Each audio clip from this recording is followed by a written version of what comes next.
Parte 3. O primeiro julgamento. A cidade nunca dormia de verdade. Entre as luzes brilhantes dos bairros nobres e os becos escuros das periferias, havia uma realidade que os relatórios oficiais nunca mostravam: heróis que escolhiam aonde ir. Casos que desapareciam e pessoas que aprendiam a não esperar ajuda de ninguém.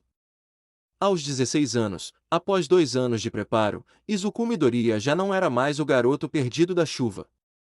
Vestia roupas escuras, com capuz que escondia o rosto, e sob a jaqueta leve carregava suas lâminas, frascos com as substâncias que retardavam individualidades e os cadernos que agora serviam como provas. Sam ficava a certa distância, observando. Era o momento de o aprendiz provar que podia agir sozinho. O alvo. O caso vinha sendo analisado por mais de um mês.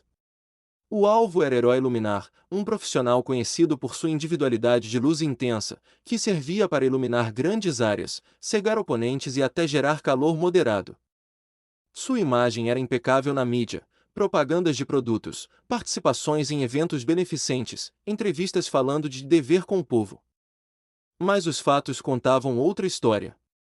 Nos cadernos de Izuku, estavam anotados 3 ocorrências de incêndio em galpões da região sul, onde ele foi chamado e chegou com mais de 2 horas de atraso, alegou o trânsito, mas câmeras de rua registraram que ele estava em um evento de lançamento de bebidas.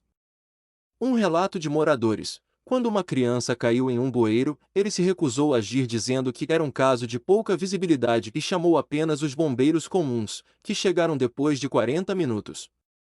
Denúncias não investigadas: ele recebia valores de donos de lojas para priorizar patrulhas em ruas comerciais, ignorando as ruas residenciais mais pobres. Ele não cometeu crimes violentos como os bandidos, disse Izuku-san antes de agir, com a voz calma e firme. Mas ele vendeu seu dever.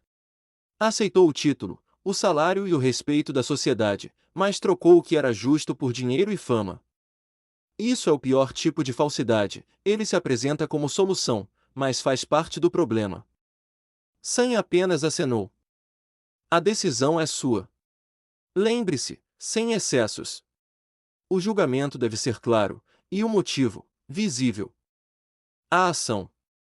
A escolha do horário foi estratégica, madrugada, quando o movimento era quase nulo e o herói fazia sua patrulha de rotina apenas para cumprir tabela, caminhando devagar, olhando o celular, sem prestar atenção ao redor.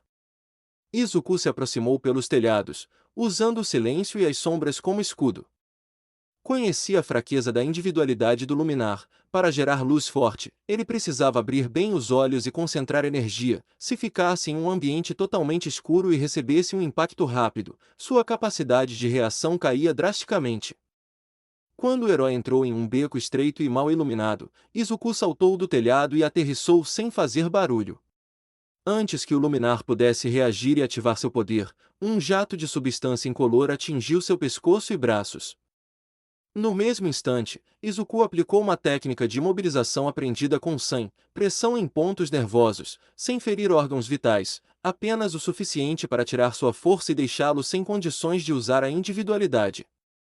Quem é você?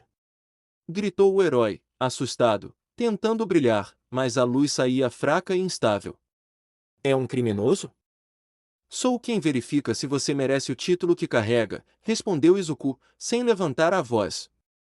Ele mostrou as páginas do caderno, com datas, horários, nomes de testemunhas e provas recolhidas. Leu cada ponto em voz baixa, firme, sem ódio aparente, apenas como quem expõe uma verdade escondida. Você diz que protege a todos, mas escolhe quem proteger. Aceita pagamentos para atender uns e abandona outros. Não é um herói, é um funcionário que só trabalha quando o lucro vale a pena. O julgamento. Izuku não o matou. Essa era a diferença que já se estabelecia entre ele e seu mestre. Em vez disso, quebrou o aparelho de comunicação e o crachá oficial, símbolos da posição que ele não honrava. Deixou ao lado dele uma cópia resumida das provas, escrita de forma legível, com um aviso curto: julgado por negligência e corrupção. O título não é um prêmio, é uma responsabilidade. Avisou: se voltar a agir assim, da próxima vez a punição será mais severa. E se tentar mentir para a polícia, Há mais testemunhas do que você imagina. Depois, desapareceu nas sombras antes que qualquer reforço chegasse. O impacto. Na manhã seguinte, o caso se espalhou. A polícia recebeu as provas, e a imprensa teve acesso a partes do material. O luminar tentou se defender, mas os relatos dos moradores e as imagens de câmeras confirmaram as acusações. Ele foi suspenso das funções, e meses depois, perdeu definitivamente sua licença de herói. Para a população, a reação foi dividida.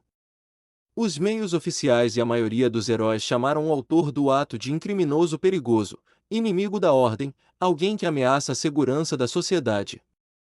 Mas nas ruas esquecidas, nos bairros onde a ajuda oficial raramente chegava, surgiram comentários baixos. Ele fez o que ninguém teve coragem de fazer, pelo menos alguém olhou para o que realmente acontece.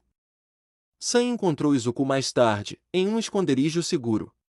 Observou o caderno, as lâminas limpas e o olhar do aprendiz. Não havia orgulho excessivo, nem remorso, apenas a consciência de ter cumprido o que considerava justo. Você não segue o caminho que eu desenhei completamente, disse Sam, com uma mistura de crítica e reconhecimento. Mas entendeu a essência, o sistema não se corrige sozinho. Eu só acho, respondeu Izuku, fechando o caderno, que o julgamento deve servir para mostrar o erro, não só para eliminar quem o comete. Se mudar, ainda pode ser útil. Se não, então a decisão muda. A partir daquele dia, o julgador não era apenas uma lenda que aparecia nas notícias. Ele se tornava uma presença constante, observando, analisando e agindo onde a justiça oficial falhava. E o sistema de heróis começava a perceber: havia alguém nas sombras que conhecia seus segredos, suas falhas e suas mentiras.